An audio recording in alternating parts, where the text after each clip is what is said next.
दोन्ही राष्ट्रवादीच्या विलीनीकरणाबाबत आमदार सुनील शेळके यांनी एक मोठं विधान केलंय।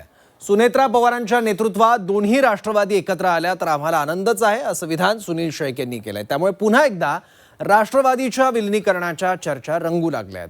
पाहूयात।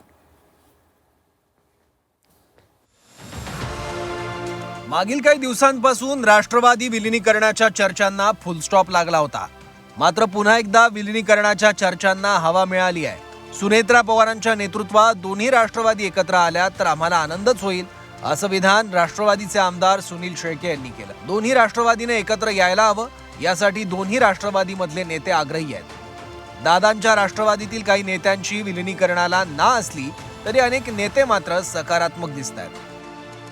सुनेत्रा वहिनींच्या नेतृत्वात जर राष्ट्रवादी काँग्रेस पक्ष मोठा होत असेल, सुनेत्रा वहिनींचं नेतृत्व मान्य असेल, तर दोन्ही पक्ष विलीनीकरण करून एकत्रितपणाने पुढे जात असेल तर आम्हाला देखील त्याचा अभिमान असेल। आमचा पक्ष मोठा होत असेल तर त्यामध्ये सर्वांनीच सकारात्मकपणाने पाहिला पाहिजे।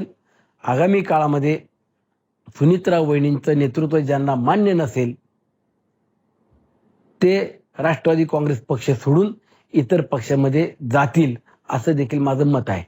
दोन्ही राष्ट्रवादी एकत्र येण्याच्या बाबतीत आमच्या पक्षामध्ये सध्या कोणती चर्चा नाही। जेव्हा काही चर्चा होईल तेव्हा आम्ही तुम्हाला सांगू, सध्या तरी कोणती चर्चा आमच्या पक्षामध्ये नाही।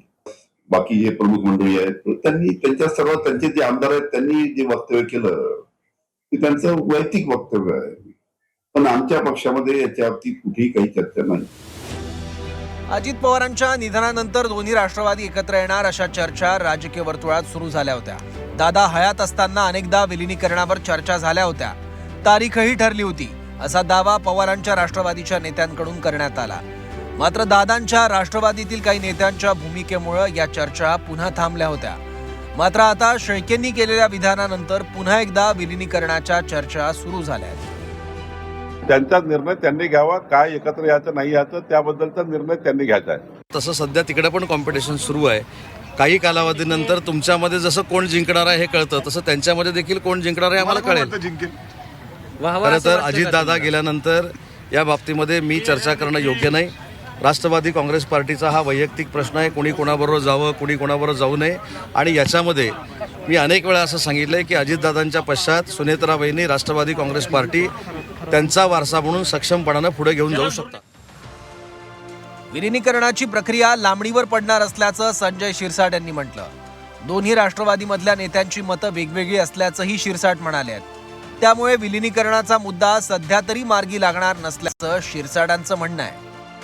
विलीनीकरण विषय हा आता लांबणीवर पडत चाललेला आहे। राष्ट्रवादीमध्ये अजितदादाच्या पक्षामध्ये सुद्धा काही लोक विलीनीकरणाच्या बाजूने आहेत, काही विरोधात आहेत। म्हणून आता याच्यावर तोडगा कसा निघेल हे आता सांगता येणार नाही, परंतु मला वाटतं ही विलीनीकरणाची प्रक्रिया लांबणीवर पडणार आहे। सुनील शेळकेंच्या विधानानंतर पुन्हा एकदा विलीनीकरणावर चर्चा सुरू झाली। त्यामुळे दुसरीकडे या विषयावर आता चर्चा बंद केल्याचं पवारांच्या राष्ट्रवादीनं सांगितलं। त्यामुळे पुन्हा एकदा दोन्ही पक्षात विलीनीकरणाच्या चर्चा होणार का, की यावेळी सुद्धा चर्चा हवेतच विरणार हे पाहणं महत्त्वाचं असेल। चैत्राली राजापूरकर, झी 24 तास, मावळ।